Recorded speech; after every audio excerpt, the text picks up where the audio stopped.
요한계시록 강의 28번째 말씀입니다. 일곱 인의 재앙, 두 번째 말씀, 다섯 번째, 여섯 번째 인의 재앙에 대해서 말씀드리도록 하겠습니다. 우리가 일곱 인의 재앙에 대해서 말씀을 드리는데 크게 두 가지로 우리가 해석을 할 수 있습니다. 모든 재난의 총 그 내용이 일곱 인 안에 들어있다라고 보는 사람이 있고, 그게 아니라 일곱 인의 재앙이 끝나고 또 일곱 나팔의 재앙이 끝나고 일곱 대접의 그 재앙이 끝나고 그 다음에 예수님이 재림하신다, 이렇게 주장하는 사람들도 있습니다. 아무튼 뭐 어떤 해석을 하던 간에 중요한 것은 우리가 믿음을 갖는 겁니다. 믿음을 가지면 되는 거 아니에요?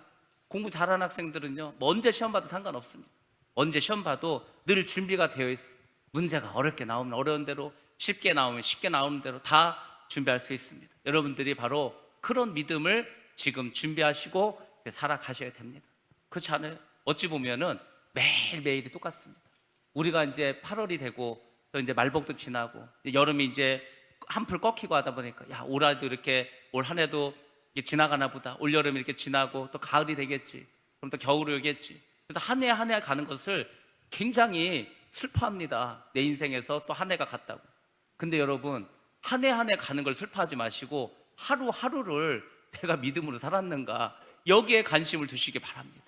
아니 10년이 가고 20년이 가면 뭐 하겠어요? 맨날 똑같으면 무슨 의미가 있겠습니까?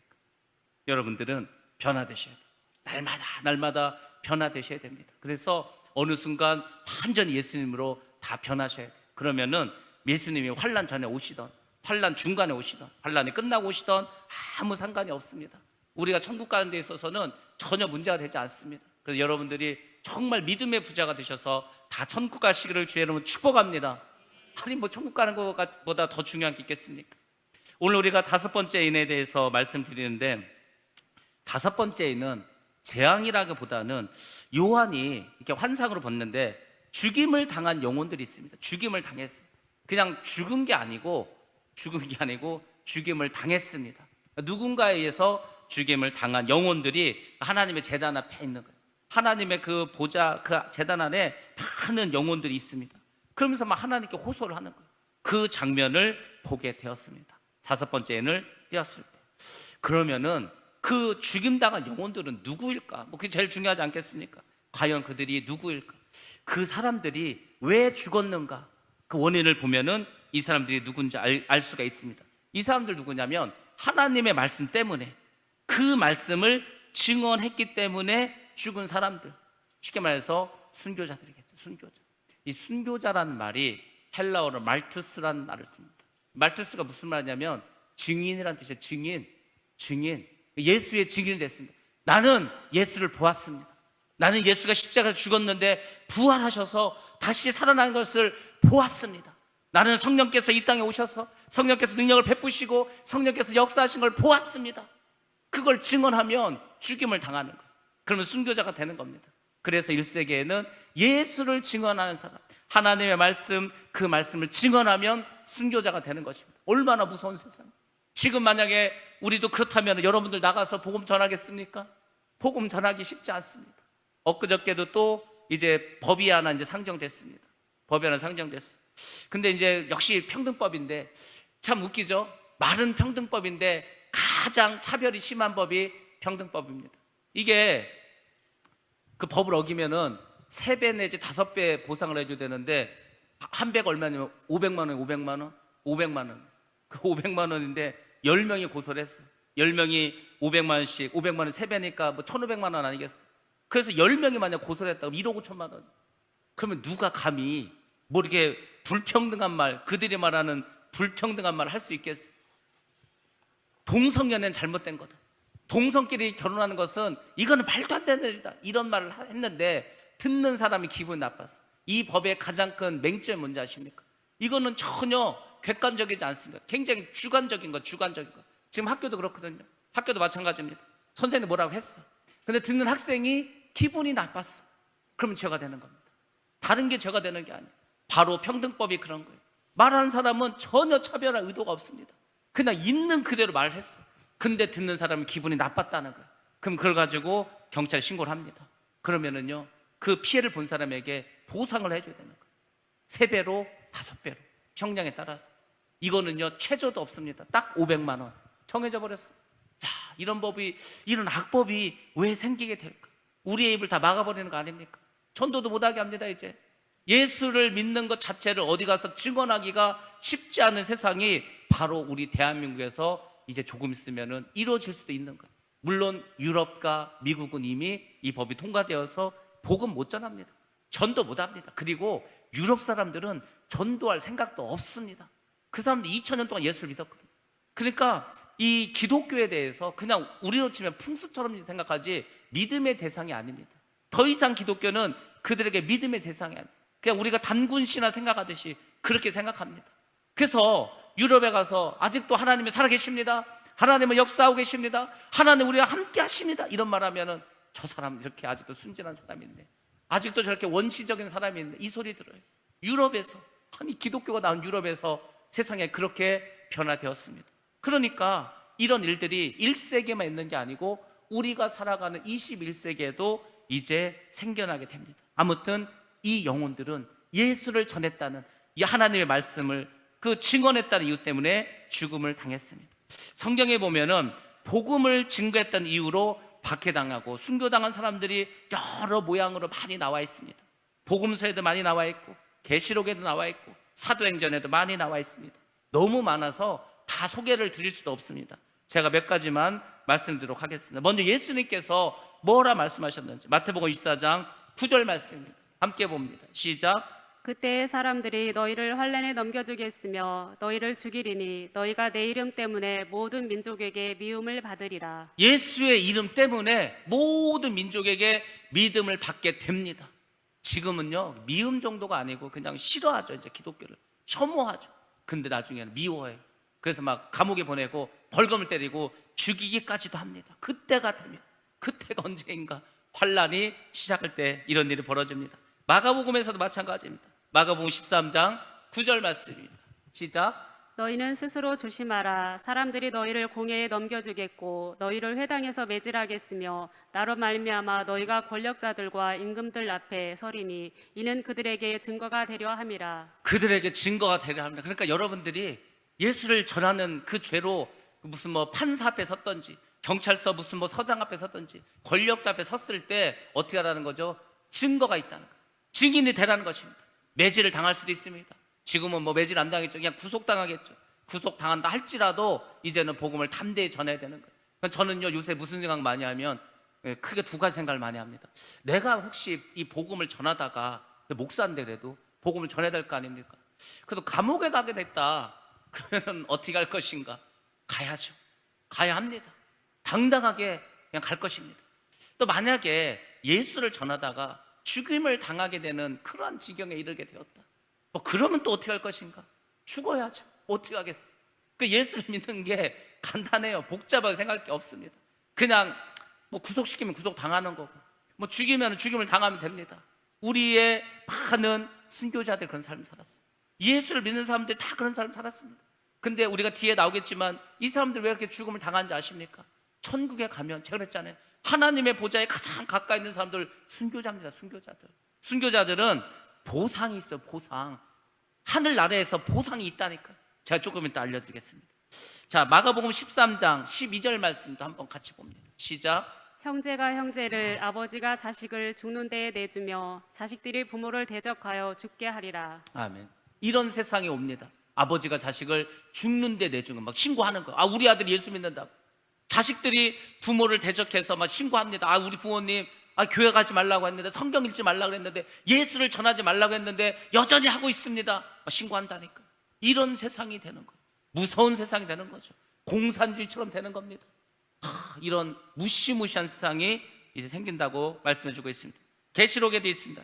요한계시록 2장 10절 말씀, 우리 서머나 교회의 한 말씀입니다. 같이 한번 봅니다. 시작. 너는 장차 받을 고난을 두려워하지 말라. 볼지어다 마귀가 장차 너희 가운데에서 몇 사람을 옥에 던져 시험을 받게 하리니 너희가 10일 동안 환난을 받으리라. 내가 죽도록 충성하라. 그리하면 내가 생명의 간을 내게 주리라. 내가 죽도록 충성하라. 그리하면 내가 생명의 간을 내게 주리라. 이 말씀 무슨 말을 했죠?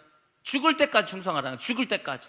우리가 하나님께 대한 사랑과 하나님에 대한 충성은 언제까지 하냐면 죽을 때까지 하는 거예요. 죽을 때까지. 그렇게 해서 죽어야 돼요. 죽으면 생명의 면류관이 우리에게 있습니다. 있어요.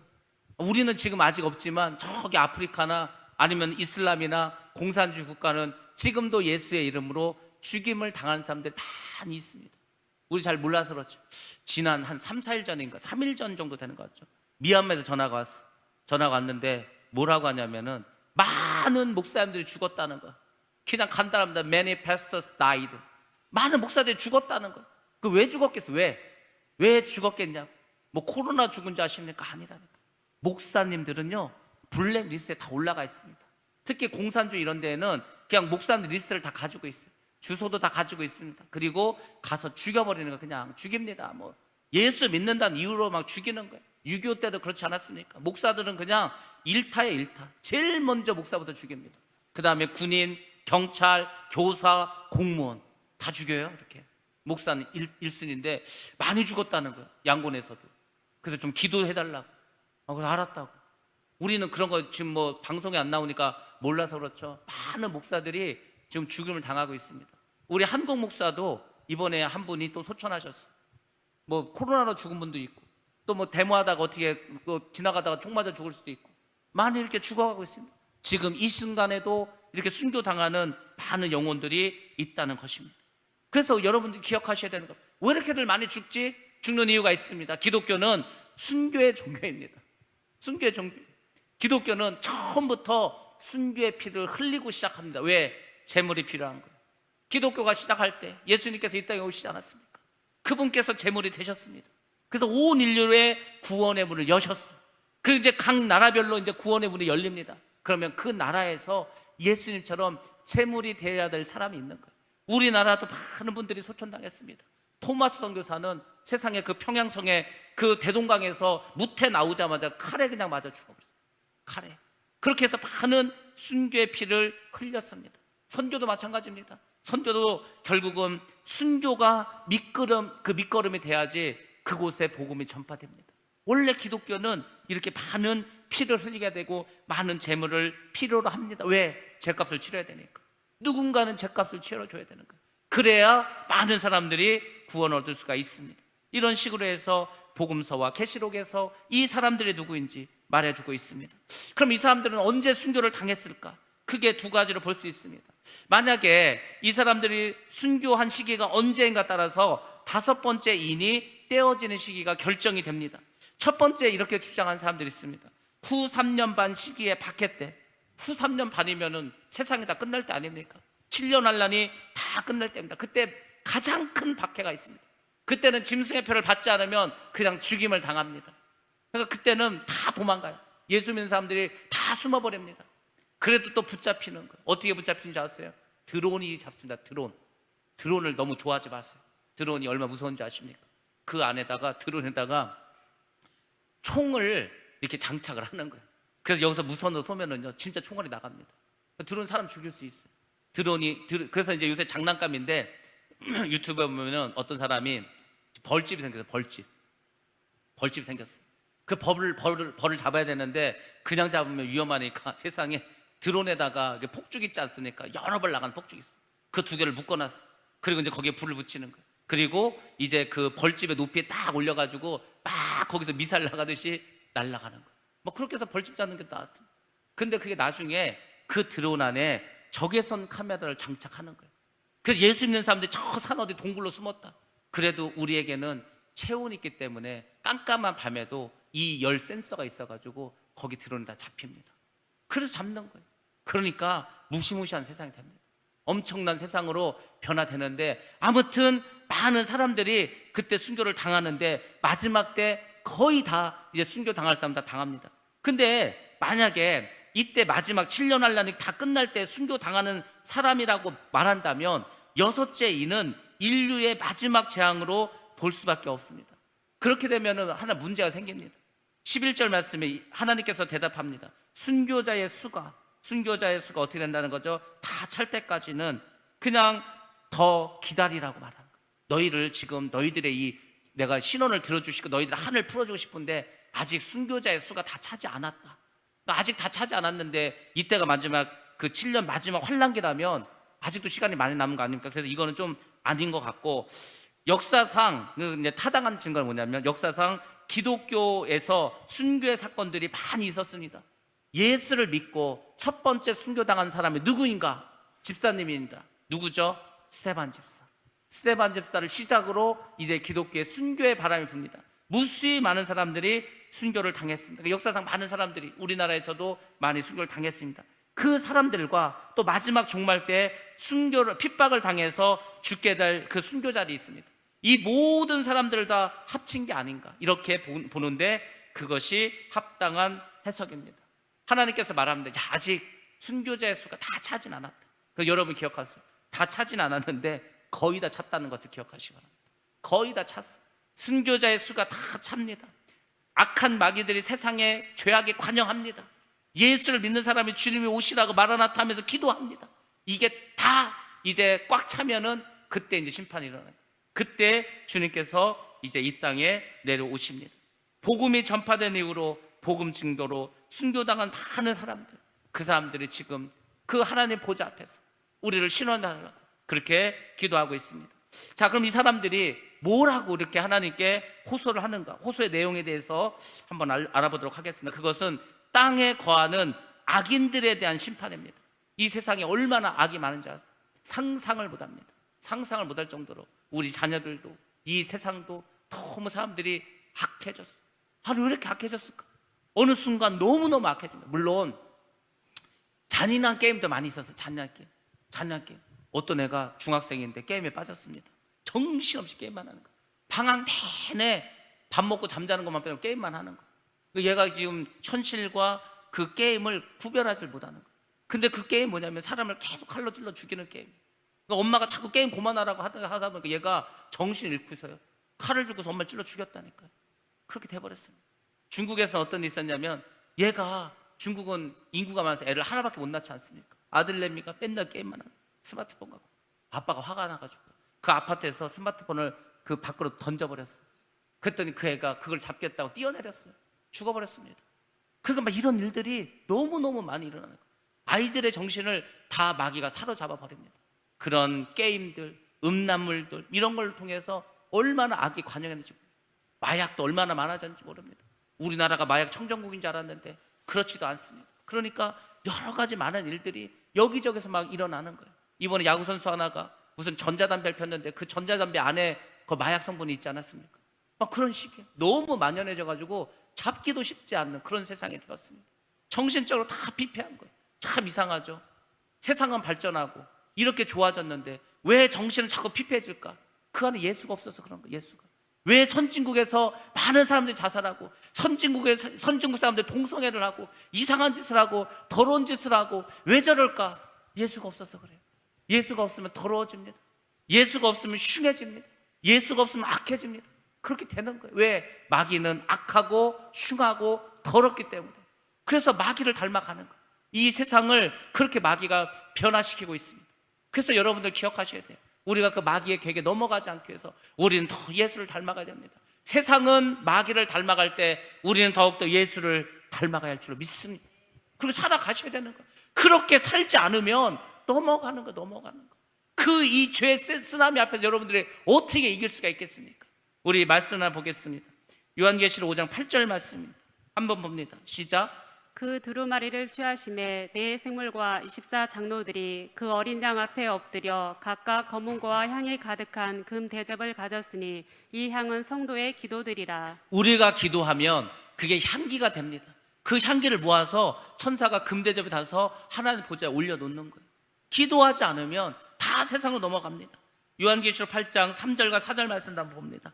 시작. 또 다른 천사가 와서 제단 곁에 서서 금 향로를 가지고 많은 향을 받았으니 이는 모든 성도의 기도와 합하여 보좌 앞 금 제단에 드리고자 함이라.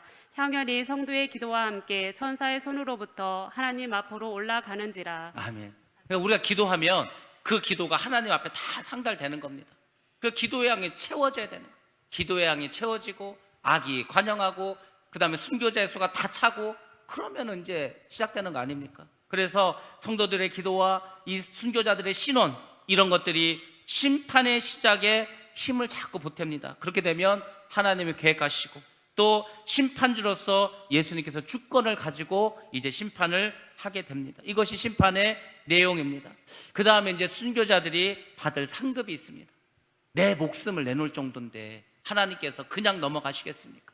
사랑이 많으신 하나님께서 반드시 보상을 해줍니다. 자, 순교자들에게 그러면 어떤 상이 있을까? 첫 번째, 그들이 흰 두루마기를 입을 것이라고 말해줍니다. 흰 두루마기. 킹 제임스 버전에서는 흰 긴 옷이라고 이야기합니다. 현대인의 성경에서는 흰 예복이라고 합니다. 그러니까 쉽게 말해서 흰색입니다. 긴 옷입니다. 우리가 왜 성가대 가운이나 목사님들 입는 가운처럼 그런 가운의 형태로 되어 있습니다. 그 긴 흰 옷을 주신다는 겁니다. 그게 뭐죠? 환란을 통과해서 이 모든 환란을 이긴 그 사람이 천국에 가서 입을 옷입니다. 쉽게 말해서 천국에 갈 사람은 흰 두루마기를 받는 거예요. 흰 두루마기가 없으면요, 천국에 가도 쫓겨납니다. 쫓겨나는 거예요. 예복이 없으면. 우리 요한계시록 7장 14절 말씀을 같이 한번 보겠습니다. 시작. 내가 말하기를 내 주여 당신이 아시나이다 하니 그가 나에게 이르되 이는 큰 환난에서 나오는 자들인데 어린 양의 피에 그 옷을 씻어 희게 하였느니라. 아멘. 그 옷이 왜 시다고 했죠?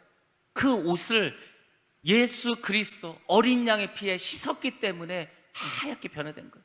우리가 늘 말하지 않습니까? 회개를 해야 천국 간다. 예수님을 믿어야 천국에 간다. 우리가 예수 그리스도의 보혈 피로 다 씻김을 받아야 간다. 그래서 그 씻김 받는 게 뭔지 아세요? 그게 세마포를 얻는 겁니다. 그게 예복을 얻는 겁니다. 다 그 옷을 입고 있는 거예요. 그래서 우리가 천국에는 너나 할 것 없이 다 신 이 긴 옷 예복을 입게 됩니다. 이것을 입고 우리가 천국에서 살아가는 거예요. 예복은 뭘 상징합니까? 정결함을 상징합니다. 그리스도의 신부가 어린 양의 혼인잔치에서 입을 옷입니다. 우리가 주님을 신랑으로 맞이하죠. 그게 바로 예복입니다. 예복. 웨딩드레스, 흰 웨딩드레스처럼 우리가 흰 옷을 입고 주님을 맞이합니다. 그러니까 우리에게 흰 두루마리를 준다는 거예요. 순교자들. 두 번째로는 어떤 상급을 주시냐? 심판하는 권세와 천년왕국에서 그리스도와 함께 왕노릇하는 권세를 주신다는 겁니다. 그 제가 말했잖아요. 천국에 가서 똑같이 사는 게 아닙니다. 천국에 갔다고 다 똑같은 게 아니에요. 어떤 사람은요, 정말 죽기 직전에 하나님의 엄청난 은혜 가운데 구원받은 사람이 있어요. 그렇게 구원받은 사람은 천국은 갔지만 천국에서 별로 뭐 할 게 없어요. 근데 목숨을 버리면서까지 주님을 위해서 평생을 교회를 위해서 섬긴 사람들, 나중에는 목숨까지 드리는 사람들, 그 사람들은 주님이 오셔서 다스리는 이 천년 왕국에서 예수님과 함께 왕노릇 한다는 거, 다스리는 권세를 주신다. 다스리는 권세. 요한계시록 20장 4절 말씀입니다. 함께 봅니다. 시작. 또 내가 보자들을 보니 거기에 앉은 자들이 있어 심판하는 권세를 받았더라. 또 내가 보니 예수를 증언함과 하나님의 말씀 때문에 목배임을 당한 자들의 영혼들과 또 짐승과 그의 우상에게 경배하지 아니하고 그들의 이마와 손에 그의 표를 받지 아니한 자들이 살아서 그리스도와 더불어 천년 동안 왕노릇하니. 아멘. 천년 동안 왕노릇 한다고 써있지 않습니까? 그러면 우리는 그냥 말씀대로 믿고 가는 겁니다. 여러분들 기양에 한번 생각해보세요. 이 세상은 오래 살아야 100년이라고 하지 않았습니까? 천국은 영원한 곳입니다. 그 영원한 곳에서 물론 천년왕국도 있지만 천년왕국은 예수님께서 메시아가 되셔서 다스리는, 천년 동안 다스리는 나라입니다. 거기서도 왕과 같은 그런 다스리는 권세를 갖고 그 다음에는 영원한 천국에 들어가서 삽니다. 백보자 심판대를 거치고 나서 그곳에서 영원히 여러분들이 다스리는 권세를 가지고 살아갑니다. 그래서 순교할 수 있는 겁니다. 뭐 이슬람처럼 무슨 그 알라신을 위해서, 이슬람을 위해서 자기 목숨을 바치면 천국에서 뭐 17명의 예쁜 여자가 산다, 그까짓 거, 그런 거 가지고 순교하는 게 아니고 우리는 천국에서 주님과 함께 다스리는 권세를 얻을 수가 있습니다. 그래서 여러분들 정말 기왕에 믿을 거면 제대로 믿고 바로 믿고 천국 가시고, 기왕이면 천국에서도 다스리는 그런 위치에 있기를 주의 이름으로 축복합니다. 예, 이제 여섯 번째로 나갑니다. 여섯 번째는 좀 과학 시간이 되겠습니다. 과학 시간. 우주적인 혼란이 옵니다. 우주적인 혼란. 지금 자연계가 계속해서 질서가 파괴되고 있습니다. 우리는 자연계의 질서에 대해서 별로 심각하게 생각하지 않지만 자연계가 파괴되면 우리 인간은 당장의 생존의 위기를 겪습니다. 우리나라도 사실 여러분들 몰라서 그렇지 저 서울 위쪽으로는 비가 안 왔습니다. 청마철에도 비가 안 왔습니다. 지금도 여름 내내 거의 비가 오지 않았어요. 그러니까 어떻게 밭작물 다 타버렸겠죠. 곡식이 잘 자라지 못합니다. 과일들이 다 이제 병을 얻어버렸습니다. 그런 일들이 벌어지는 거예요. 모르죠. 또 이제 갑자기 또 태풍이 올라오면서 또 추수를 앞두고 엄청나게 비가 와가지고 과일 다 떨어지고 벼가 다 물에 잠기고 뭐 그런 일이 벌어질 수도 있습니다. 아무튼 자연재해가 많은 영향을 주게 됩니다. 자연이 변화됩니다. 우주적인 위기를 겪게 됩니다.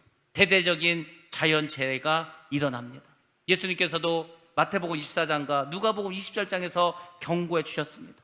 얼마나 그 주님께서 심각하게 경고해 주셨는지 마태복음 24장 7절부터 한번 보겠습니다. 시작. 민족이 민족을, 나라가 나라를 대적하여 일어나겠고 곳곳에 기근과 지진이 있으리니. 그러니까 기본적으로 지진이 있고 기근이 있습니다. 흉년이 있다는 거예요. 흉년. 그러니까 여러분들이 양식을 잘 보관하시고 보존하셔야 되는 거예요. 양식이 떨어지면 가장 큰 문제 아닙니까? 29절 말씀도 한번 보겠습니다. 예, 시작. 그날 환란 후에 즉시 해가 어두워지며 달이 빛을 내지 아니하며 별들이 하늘에서 떨어지며 하늘의 권능들이 흔들리리라. 해가 어두워진다고 이제 제가 이따 보여드릴 거고, 달이 빛을 내지 아니하고 별들이 하늘에서 떨어지고 하늘의 권능들이 흔들리리라. 하늘에 있는 것들이 막 흔들려 버린다는 거죠. 그래서 이건 우주적인 위기가 온다는 것입니다. 큰 어려움이 오겠죠. 누가복음 21장에도 비슷하게 말씀해주고 있습니다. 10절과 11절 말씀입니다. 시작. 또 이르시되 민족이 민족을, 나라가 나라를 대적하여 일어나겠고 곳곳에 큰 지진과 기근과 전염병이 있겠고 또 무서운 일과 하늘로부터 큰 징조들이 있으리라. 예, 특별히 11절 말씀 보면 큰 지진과 기근과 전염병이 있다 그러죠. 전염병. 저 전염병이 원어로 보면은 열병입니다. 열병. 열병, 열이 나는 병, 코로나 같은 병. 지금 코로나가 델타를 넘어서 정말 이 세상을 멸망시킬 수 있을 만한 그런 바이러스가 나올지 모른다고 지금 과학자들이 떨고 있지 않습니까? 다 죽이진 않겠지만은 아무튼 전염병도 있습니다. 무서운 일들이 하늘에서 벌어진다고 말씀해 주고 있습니다. 이 예수님께 말씀하신 복음서 그리고 계시록 6장 12절에서 17절 말씀을 비교해 보면 마지막 때 그 재난 상황이 거의 동일한 것을 우리가 알 수 있습니다. 지진이 일어나고 해가 빛을 잊어버리고 기근이 일어나고 여기저기서 전염병이 발발하고 이런 일들이 일어납니다. 그런 일들 후에는 무슨 일이 일어날까? 예수님께서는 요한계시록은 아주 자세히 말했지만 예수님은 짧게 빨리빨리 중요한 건 말씀하셨습니다. 그래서 마태복음 24장 30절과 31절은 벌써 예수님의 공중으로 재림하시고 사람들이 휴거하는 일이 벌어지게 됩니다. 우리 마태복음 24장 30절 31절입니다. 시작. 그때 인자의 징조가 하늘에서 보이겠고 그때 땅의 모든 족속들이 통곡하며 그들이 인자가 구름을 타고 능력과 큰 영광으로 오는 것을 보리라. 여기까지 일단 한번 보겠습니다. 30절은 굉장히 중요한 말씀입니다. 인자의 징조가 하늘에서 보이겠고 예수님이 하늘에서 막 이렇게 보이시는 그거를 지구에 있는 모든 사람들이 다 보게 됩니다. 예수님이 이 하늘에 나타나면 믿지 않는 모든 족속들은 통곡하는 거예요. 왜? 예수님이 심판하러 오시잖아요. 그때 이제 사람들이 믿는 거예요. 야, 진짜 예수님이 다시 오시는구나. 정말 예수님이 우리를 심판하러 오시는구나. 마치 노아의 홍수 때 이제 그 방주의 닫히고 막 홍수가 일어났을 때 사람들이 막 살려달라고 울부짖는 그런 울부짖음이 시작됩니다. 그리고 드디어 인자가 구름을 타고 능력과 큰 영광으로 오는 것을 보리라는 거, 본다는 거, 눈으로 보는 거. 예수님께서 신 말을 타고 오시거든요. 막 천군 천사를 대동하고 막 오십니다. 그것을 막 사람들이 보는 거. 그리고 이제 31절입니다. 자, 봅니다. 시작. 그가 큰 나팔 소리와 함께 천사들을 보내리니 그들이 그의 택하신 자들을 하늘 이 끝에서 저 끝까지 사방에서 모으리라. 아멘. 큰 나팔과 함께 천사들을 보내면 이제 택한 받은 사람, 천국 갈 사람들을 하늘 이 끝에서 저 끝, 거기서 막 사방에서 모으죠. 그게 휴거입니다. 휴거. 그때 막 사람들이 위로 올라가게 되는 겁니다. 그 예수님께서는 재림하시고 휴거하시는 모든 것을 이미 말씀해 주셨습니다. 자, 그래서 우리가 이 말씀에서 그때란 말이 중요합니다. 그때 재난 직후, 그러니까 전 3년반의 후반부, 전 3년반이 다 지나면 31절은 그때 휴거가 일어난다고 이렇게 주장을 합니다. 중간 휴거설을 말하는 사람들. 그러니까 환란은 총 7년입니다. 근데 전 3년 반에 환란이 있습니다. 그 전 3년 반의 환란은 거의 7인의 재앙으로 봅니다. 그 7인의 재앙이 끝나고 나팔 재앙이 있을 때 나팔 소리와 함께 주님 오시고 그때 휴거가 되지 않을까. 중간 휴거서를 말하는 사람들입니다. 그러니까 3년 반 동안은 악한 사람이나 아니면은 구원받은 사람 다 같이 환난을 겪게 된다는 겁니다. 그래서 중간 휴거서를 주장하는 사람들이 많이 있습니다. 뭐 언제 휴거가 되는 건 중요하지 않지만 아무튼 이때 휴거가 있을 것으로 얘기합니다. 만약에 그때 휴거가 있지 않았어, 그러면 7년을 다 보내야 됩니다. 7년을 다 보내고 7년이 다 지난 그 후에 모든 사람들이 다 환난을 겪고 그때 이제 휴거가 일어나게 됩니다. 그래서 여러분들이 환난 전에 휴거가 될지 중간에 휴거가 될지 7년을 다 보내고 휴거가 될지 언제 휴거가 될지 모릅니다. 물론 휴거가 3번 있을 수도 있어요. 4번이 있을 거라고 얘기하는 사람도 있습니다. 몇 번이 있을지 몰라요. 근데 아무튼 휴거가 있을 거라고 이제 생각을 합니다. 그래서 마귀들이 하나 준비한 게 있어요. 뭘 준비한지 아십니까? 마귀들이 갑자기 미국 정부에서 UFO를 인정하는 거예요. 사실은 UFO가 진짜로 있습니다. 그걸 느닷없이 갑자기 인정을 했다니까. 그전에는 뭐 UFO에 대해서 그게 있는 건지 없는 건지 거짓말인지 가짜인지 뭐 말도 없었는데 갑자기 이번에 공식적으로 발표했습니다. UFO가 있다고. 왜 UFO가 있다고 말할까요? 오늘 갑자기 사람들이 사라지는 거예요. 휴거가 됐어. 그러면 휴거됐다는 것을 사람들이 믿으면 다 예수 믿을 거 아닙니까? 그러니까 예수를 못 믿게 하기 위해서 사실은 외계인들이 와가지고 사람들 잡아갔다고 이렇게 말하려고. 그러니까 다 이미 이렇게 복선을 깔아 놓는 거겠죠. 그런 일들이 벌어지고 있습니다. 우리가 살아가고 있는 이 세상에서 그런 일이 벌어진다는 것은 그만큼 때가 가까이 왔다는 것을 여러분들이 아셔야 됩니다. 아무튼 환란의 징조가 있는데 그 징조 중에 첫 번째 징조는 이렇게 말합니다. 지진이 있을 거라고 말합니다. 지진은 마지막 때로 가는 데 있어서 어떤 그 문을 열어주는 그런 사건이 바로 지진입니다. 지금은 지진이 국지적으로 일어납니다. 우리나라도 크고 작은 지진이 여러 군데에서 일어납니다. 한 도시에서 일어납니다. 근데 이때가 되면 넓은 범위에서 이제 실제적으로 큰 피해가 일어나게 됩니다. 그래서 이제 마지막 때에는 훨씬 더 규모가 크고 많은 그런 피해가 있는 지진이 일어나게 됩니다. 오늘날과는 확연히 차이가 납니다. 여러분들 지금까지 지진 관측이 시작된 이후로 가장 큰 지진이 어디서 일어난지 아십니까? 칠레에서 1960년 5월 22일 날 칠레에서 발생했습니다. 진도 9.5였습니다. 9.5. 9.5면요 건물 다 무너지죠. 다 9.5면 견딜 수 있는 건물이 없습니다. 그래서 그 칠레 저 남미에서 지진이 일어나서 그 지진이 태평양을 타고 계속 그 파동이 옵니다. 그래서 그 태평양 연안에 25m 높이의 쓰나미가 발생을 했습니다. 얼마나 칠레가 멉니까 우리나라에서. 근데 그 태평양을 건너서 일본 연안까지 왔어요. 그래서 일본에서 138명이 사망합니다. 아니 지진은 칠레에서 일어났는데 그 칠레에서 일어난 지진으로 인해서 쓰나미가 일어나서 일본 사람들이 138명이 죽었습니다. 칠레에서는 2000명이 사망했습니다. 200만의 이재민이 발생했습니다. 이렇게 지진은요 전 세계적으로 큰 어떤 피해를 줍니다. 근데 이때가 되면 마지막 때 되면 이런 지진이 여기저기서 일어날 수 있다는 겁니다. 우리가 잘 아는 것처럼 2011년 3월에 동일본에서 지진이 일어났습니다. 그래서 우리가 잘 알지 않습니까? 원자력 발전소가 바닷물에 들어가서 폭발해버렸어요.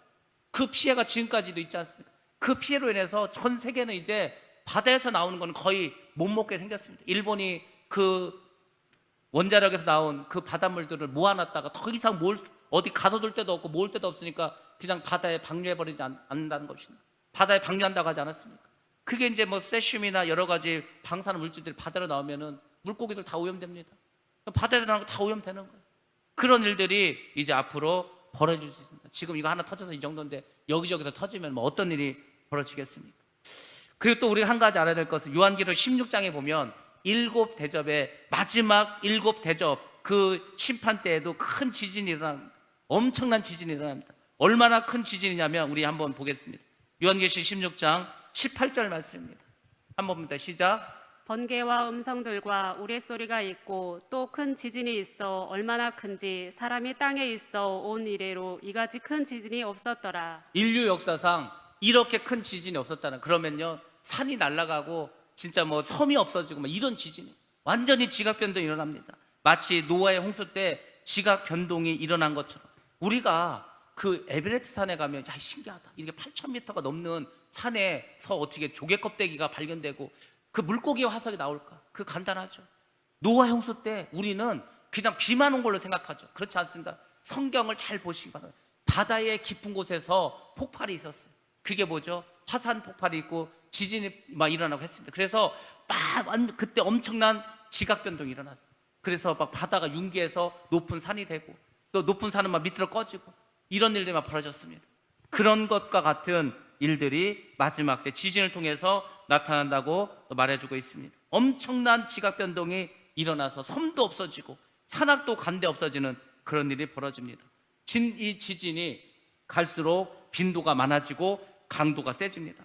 14세기에는 기록이 하면 137번 전세적으로 지진이 있었습니다.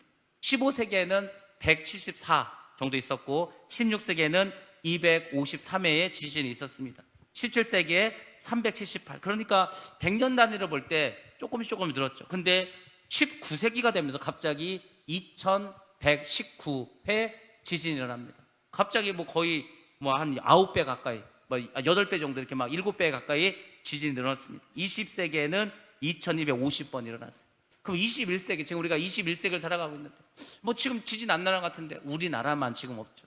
전 세계적으로 크고 작은 지진이 계속해서 일어납니다. 건물이 무너지고 사람들이 죽음을 당하는 그런 지진이 일어나고 있습니다. 이런 일들이 앞으로 계속 있겠다는 거예요.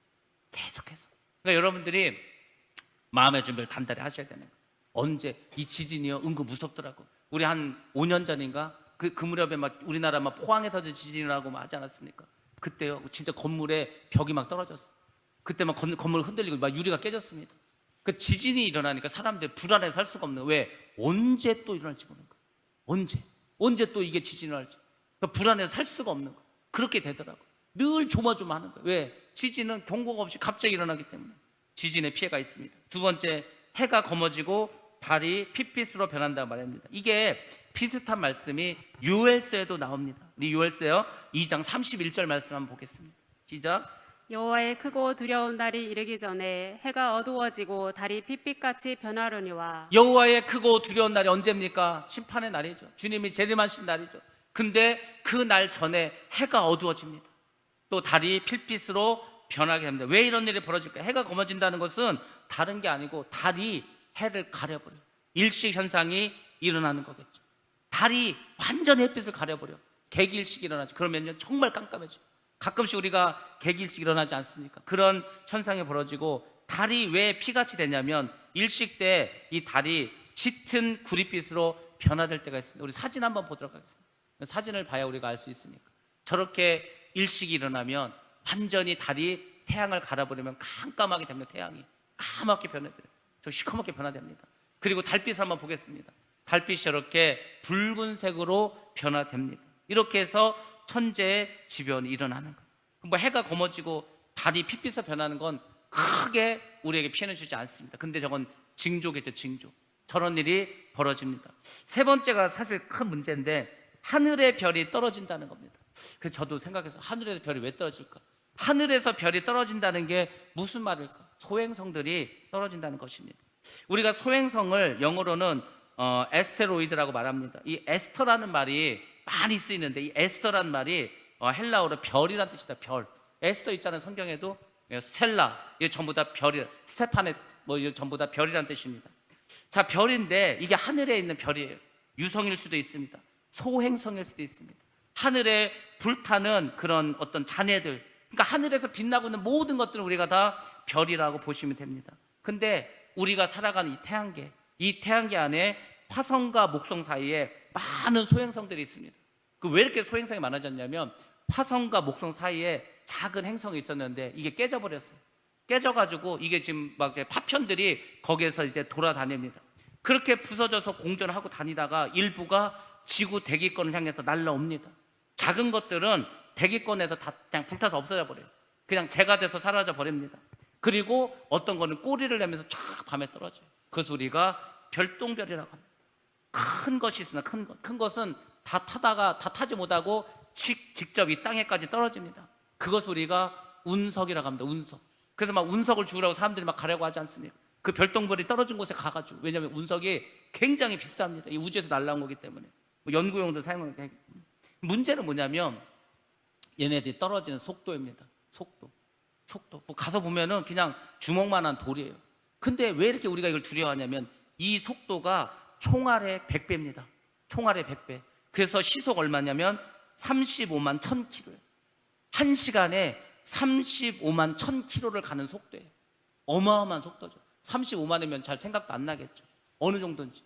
우리나라가 저기 서울에서 부산까지 한 500km 정도 잡을 수 있습니다.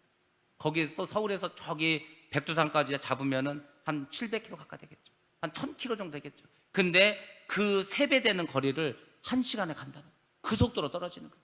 그 속도로 떨어지면은 굉장한 힘을 갖게 됩니다. 그리고 그 소행성 중에 일부가 우리 지구권으로 대기권 들어오는 거예요. 근데 그 중에 사이즈가 큰 것들이 들어올 수 있어요. 그래서 지름이 1kg가 되면은요, 그 1kg면은 지구 전체에 영향을 줍니다. 지구 전체에 영향을 받아요. 그리고 지름이 2kg짜리가 떨어졌다 그러면은 지구는 그냥 파멸돼 버립니다. 폭발해 버립니다. 지구가. 사진 한번 보도록 하겠습니다. 과연 어떤 것들이 이렇게 날라오는. 자, 먼저 그 태양계 별들 걔들 보면 저 화성과 목성 사이에 작은 소행성들이 떠다녀요. 그 떠다녀서 공전을 하다가 일부가 지구 쪽으로 날라옵니다. 그러면 이제 그것이 문제를 일으키는 거겠죠. 다음 보시면 저렇게 공중에 떠 있습니다. 쟤네들 이렇게 떠서 막 돌아요. 우리가 눈으로 볼 때는 다 서 있는 것 같지만 엄청난 속도로 돌고 있습니다. 지금 쟤네들이 그러다가 어떻게 갑자기 지구를 향해 날라오면 폭탄이 되는 겁니다. 자, 그렇게 해서 지구를 향해서 이렇게 날라옵니다. 저렇게 뭐 지구로 날라오는 거를 그 핵을 쏴가지고 뭐 폭발하는 그런 영화도 있지 않았습니까? 인디펜던스 데이인가 하는 영화. 그런 영화들 실제로 만든 이유가 뭐 어디서 날라올지 몰라요. 아무튼 지구를 향해서 언제 얼마나 게 날라올지 모릅니다. 저렇게 지구를 향해서 엄청난 속도로 35만 1000km의 속도로 날라옵니다. 그러면 어떻게 되죠? 지구하고 부딪히겠죠. 부딪히면은 저렇게 큰 이제 파동을 일으킵니다. 바다에 떨어지면은 그 파도 쓰나미가 뭐 이거는 뭐 몇십 미터 차원이 아니고 몇백 미터, 그러니까 뭐 섬나라들 어지간하들 다 잠겨버립니다. 그런 큰 영향을 줍니다. 그리고 다음 보시면 그래서 지구에 날라오는 이 소행성, 이것이 큰 영향을 줄 것이라고 우리가 생각할 수 있습니다. 네 번째로는 하늘이 두루마리 말리듯 떠나간다고 생각합니다. 옛날 1세기 사람들은 하늘을 어떻게 생각했냐면 하늘을 고체로 되어 있다고 생각했어요. 고체로 되어 있는데 이게 둥근 통으로 되어 있다고 생각했습니다. 둥근 통을 가운데를 탁 자르면 막 말려버릴 거 아니에요. 우리가 두루마리가 있어요. 가운데를 탁 자르면 이게 똘똘똘똘 말리지 않습니까? 그런 식으로 지구가 말려버리지 않을까 이렇게 생각했습니다. 우리 요한계시록 16장 20절 말씀입니다. 같이 한번 보겠습니다. 시작. 각 섬도 없어지고 산악도 간데 없더라. 그래서 결국 산도 없어지고 그리고 섬도 없어지는 그런 일이 벌어질 거라고 생각을 합니다. 그래서 산과 섬이 다 이동을 하는 큰 지각 변동이 일어날 것이라고 얘기합니다. 물론 지금 다 없어지는 것은 7번째 그 대접이 쏟아질 때고, 그리고 7인이 떼어질 때는 다 없어지는 건 아니고 위치만 이렇게 변하는 위치가 변할 정도로 이동을 한다고 봅니다. 자, 이렇게 해서 이제 6번째 인까지 우리가 보게 되었습니다. 그럼 여기서 우리가 이제 한 가지 생각할 게 있습니다. 성도들이 왜 악인들과 함께 환난을 받아야 할까? 이것이죠. 왜 환난을 받아야 될 것인가? 하나님께서, 저는 그렇게 생각합니다. 지금도 우리가 여러 가지 환난과 어려움을 겪지 않습니까? 기왕이면 좀 하나님께서 우리는 좀 편하게 살다가 천국에 좀 가게 해주시지, 왜 이렇게 시험을 주시고 어려움을 주시고 하실까? 근데 여러분 한번 생각해 보세요. 여러분에게 시험이 없고 여러분의 삶에 어려움이 없다면 누가 기도하겠습니까? 누가 말씀대로 살아가려고 하겠습니까? 우리 인간은 다 죄성을 가지고 있습니다. 배부르고 등 따시면 하나님을 찾지 않습니다. 그러니까 어찌 보면 하나님께서 우리를 더 연단시키고 훈련시키기 위해서, 정금과 같이 나오게 하기 위해서 우리에게 시험을 주실 수 있습니다. 여러분들 시험을 당할 때 이거를 잘 이기셔야 됩니다. 환난을 통해서, 환난을 겪으면서 여러분의 믿음이 더 확고해져야 합니다. 그래야 여러분들이 천국에 가서 주님을 만날 수가 있는 거예요. 그 어찌 보면은 물론 우리가 훈련 받을 때는 어렵지만 그래도 우리가 훈련을 잘 받으면 하나님 앞에 설 때 떳떳하게 설 수 있습니다. 군인들이 군대에 갑니다. 훈련을 받습니다. 군인들은 참 훈련 받는 것 자체도 힘들지만 집을 떠났다는 거, 자유가 없다는 거, 내 마음대로 아무것도 할 수 없다는 거, 이것 자체도 얼마나 힘들고 어려운지 모릅니다. 근데 그 힘든 어려운 군 생활을 잘 마치면 그 제대할 때에는 자신감을 갖지 않습니까? 그래서 내가 이제는 자신감을 가지고 이 세상을 살아갈 수 있겠다. 마찬가지로 우리의 신앙생활도 이렇게 신앙생활을 하면서 여러 가지 어려움을 겪고 환난을 겪고 힘든 일을 겪지만 그런 것을 통해서 우리가 더 죄악된 모습을 버리고 더 주님을 닮아가고 악한 것을 던져버리는 그러한 우리가 하나님의 그 연단의 시간으로 우리가 여기라고 하나님께서 우리에게 주시는 훈련의 시간을 여러분들이 이해를 하셔야 됩니다. 그래서 여러분들이 이 환난 가운데서 이것을 잘 이기시고 나아가야 합니다. 오늘 6장 말씀 마지막에 이 재난에 누가 능히 설 것인가 말합니다. 그럼 7장에서는 이 질문에 대한 답으로 말합니다. 환난 가운데 하나님께서 성도를 어떻게 보호하실 것인가, 하나님께서 어떻게 은혜를 베풀어 주실 것에 대해서 말해주고 있습니다. 우리는 이렇게 환난이 있고 어려움이 있으면 힘들고 어려울 것만 생각하는데 그렇지 않습니다. 하나님께서 보호해 주십니다.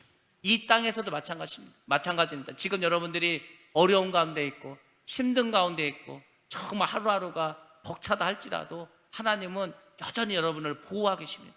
여러분 함께하고 계십니다. 여러분을 도와주고 있습니다. 그것을 여러분이 꼭 믿으시기 바랍니다. 믿으셔야 돼요.